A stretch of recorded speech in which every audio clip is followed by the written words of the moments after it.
How dare you? My mother's voice echoed across our pristine suburban lawn. Of all the houses in this city, you had to buy the one next door? I stood there, keys to my new home dangling from my fingers, watching my parents' faces turn various shades of red. My name is Emma Mitchell, and at 32, I'd just become the proud owner of 247 Maple Street, the beautiful Victorian house right next to my childhood home. The same house my parents had been trying to pressure the previous owners to sell to them for years. "This is our neighborhood," my father added, his voice cold and controlled. "We've spent 20 years building our reputation here. We can't have you and your lifestyle ruining that." By lifestyle, he meant my career as an environmental scientist and my passion for sustainable living.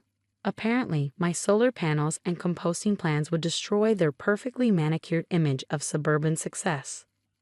"The papers are already signed," I said calmly, though my heart was racing. "I close next week." My mother stepped closer, her designer heels sinking slightly into the freshly watered grass. "Cancel it. We'll pay whatever penalty fee. This is unacceptable, Emma." "What will people think?" I had to bite back a laugh. What would people think? They'd probably think their perfect daughter had finally done something for herself instead of living up to their artificial standards. "No," I replied, surprising myself with how steady my voice sounded. "I'm not canceling anything. This is my house now." "Then you're no longer welcome in ours," my father said, gesturing to their immaculate colonial home next door. "If you insist on this rebellion, you can forget about Sunday dinners, holidays, everything." I looked at their house, remembering all the times I tried to please them. The medical school applications I filled out because they wanted a doctor in the family, the blind dates with sons of their country club friends, the endless criticism about my weird interest in environmental science. "Okay," I said simply. They both stared at me, clearly expecting tears or begging or something other than calm acceptance. My mother's perfectly maintained facade cracked slightly. "Okay, that's all you have to say? After everything we've done for you?" "Yes, that's all. I'm moving in next week. You can either accept that or not. Your choice." As I walked back to my car, I heard my mother call out, "You'll regret this, Emma. You have no idea what you're doing." But I did know. For the first time in my life, I was doing exactly what I wanted. The next week was a blur of moving trucks and paperwork. My parents made their displeasure known by calling every authority they could think of. The homeowners association, the city council, even a lawyer friend who specialized in real estate. But everything was in order. The house was mine. My first night in my new home, I sat on the wide front porch, sipping tea and watching my parents' silhouettes move behind their curtains. They were probably on the phone with my older sister Catherine, their perfect daughter who'd followed their life plan to the letter. Medical school, marriage to a lawyer, 2 kids, and a house in the right neighborhood, conveniently far away from them. I pulled out my notebook and started sketching my plans for the property. The previous owners had maintained exactly as my parents would have wanted. Pristine lawn, traditional landscaping, nothing that would disturb the neighborhood's carefully cultivated image. But I had different ideas. The next morning, I was up early, meeting with a contractor about installing solar panels. As we discussed placement options in my front yard, I could see my mother peering through her living room window, phone pressed to her ear. By noon, the neighborhood gossip mill was in full swing. Mrs. Henderson from across the street happened to be walking her dog past my house 3 times. Each time, she slowed down to watch the contractor measuring and marking areas for the installation. My father made a point of washing his car in the driveway, shooting disapproving glances my way every few minutes. I responded by cheerfully waving each time I caught his eye, which seemed to irritate him even more. That evening, as I was unloading groceries from my hybrid car, my mother marched over, a forced smile on her face. "Emma, dear, perhaps we could discuss this situation over dinner. Your father and I have been thinking." I knew that tone. It was the same one she used when trying to talk me out of taking my dream job at the Environmental Research Center instead of applying to medical school. "Sorry, Mom," I said, not sorry at all. "I'm busy tonight. Got to finish my plans for the vegetable garden I'm putting in tomorrow." "Vegetable garden." She practically choked on the words. "In the front yard?" I smiled, grabbing the last bag from my car. "Oh no, not just the front yard. I'm thinking of turning the whole property into an urban farming showcase. To demonstrate sustainable living practices. The look on her face was priceless. As she stormed back to her house, I couldn't help but think that this was just the beginning. If they thought a vegetable garden was bad, wait until they saw what else I had planned. My phone buzzed with a text from Catherine. Mom's hysterical. Says you're trying to turn the neighborhood into a commune. What did you do? I sent back a simple reply. Just getting started, sis. Just getting started. 2 weeks into my sustainable living project, as I called it, the neighborhood was buzzing with activity. Though not the kind my parents were used to. Instead of their usual garden parties and wine tastings, people were stopping by to ask about my vertical garden installations and the solar panel system. The front yard transformation was the first phase of my plan. Gone was the water-hungry lawn, replaced with native plants, fruit trees, and raised vegetable beds. The contractor had finished installing the solar panels, which gleamed impressively in the sunlight. My mother's bridge club couldn't stop staring at them during their weekly gathering next door. Did you see Mrs. Mitchell's face when the beehives arrived? I overheard Mrs. Henderson telling another neighbor. I thought she was going to faint. The beehives were my latest addition, placed strategically at the back of my property, fully legal according to city regulations I carefully researched. They were essential for pollinating my growing garden and producing local honey. The fact that they made my mother nervous about her precious roses was just a bonus.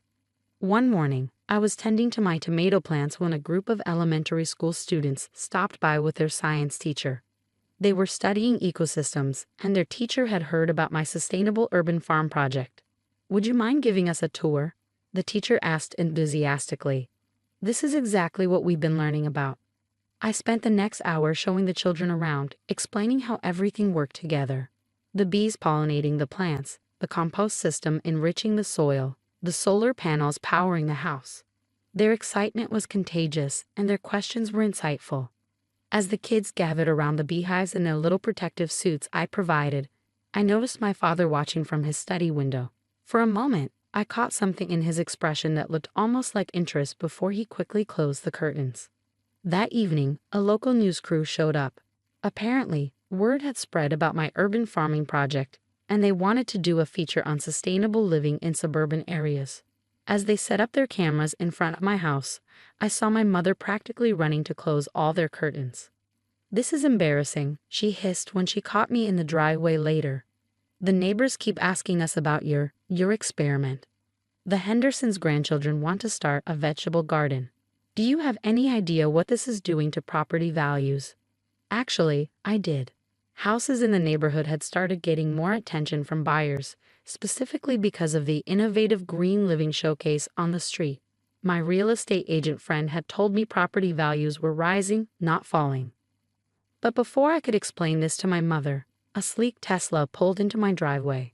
Out stepped Dr. Sarah Martinez, the renowned environmental scientist I'd been collaborating with on research papers for years. Emma, she called out, embracing me warmly. The place looks amazing. Even better than the photos you sent. The university is very excited about using your property as a case study for urban sustainability. My mother stood frozen, her mouth slightly open. Dr. Martinez was something of a celebrity in scientific circles, and her work was frequently featured in national media. Even my parents, with their limited interest in environmental issues, knew who she was. Dr. Martinez, my mother said, her social training kicking in. What a surprise to see you here. Oh, you must be Emma's mother. You must be so proud. Your daughter's work is revolutionizing how we think about suburban sustainable living. When she proposed this demonstration project, we knew it would be impressive, but this exceeds all expectations. I watched my mother's face as she struggled to process this information. Her daughter, the one she dismissed as a disappointment, was apparently doing something important enough to attract attention from someone like Dr. Martinez. The university is interested in Emma's house, she asked weakly. Interested? We're funding part of the research. This property will be featured in several major environmental journals. In fact, that's partly why I'm here. Emma, the grant committee has reviewed your proposal for Phase 2. It's been approved. I couldn't help but smile. Phase 2 was even more ambitious than what I'd already done. It included a greenhouse, an aquaponics system, and a community education center. Grant, my mother interrupted. What grant? The Urban Sustainability Innovation Grant, Dr. Martinez explained. Quite competitive. Emma's proposal was selected from over 300 applications. The funding is quite substantial. I watched as my mother's expression shifted from dismissal to confusion to something that looked almost like respect. She opened her mouth to say something, but at that moment my father called her from their porch, probably to rescue her from this conversation that was challenging everything they thought they knew about my lifestyle choices. As she hurried away, Dr. Martinez turned to me with a knowing smile. Parents not quite on board with your vision? I shrugged, looking at my thriving garden, the solar panels, and all the other changes I'd made. They're learning. Sometimes the best way to change people's minds is to show them what's possible. Well, she said, pulling out her tablet to show me the approved plans for Phase 2. Wait until they see what's coming next. 6 months later, my experiment had become a local phenomenon. The greenhouse was complete, a stunning glass structure that caught the morning sun and housed an intricate aquaponics system. Fish tanks circulated water to hydroponic vegetable beds above, creating a self-sustaining ecosystem that produced both fresh fish and vegetables. The transformation was remarkable, but what really changed was the neighborhood dynamic. Every Saturday, I hosted workshops on sustainable living, drawing people from all over the city. Children would come after school to learn about composting and beekeeping. Even Mrs. Henderson had replaced part of her lawn with raised vegetable beds. My parents, however, maintained their silence, though I often caught them watching from their windows. Then came the storm. It was a massive system that knocked out power to most of the city. As houses went dark one by one, mine stayed lit, powered by my solar system and battery backup. While neighbors scrambled to save food from warming freezers, I opened my doors. Bring your perishables, I told everyone. I have plenty of space and power. Soon my kitchen was full of neighbors, their frozen goods safely stored in my efficient appliances. People gathered in my warm living room, charging their phones and sharing updates. Even the local emergency response team used my house as an impromptu command center, thanks to my reliable power supply. That evening, as I served hot tea made with honey from my bees and herbs from my greenhouse, I heard a hesitant knock. Opening the door, I found my parents standing there, looking uncomfortable and slightly lost. Our power's out, my father said gruffly. Your mother has medication that needs to be refrigerated. Come in, I said simply, stepping aside.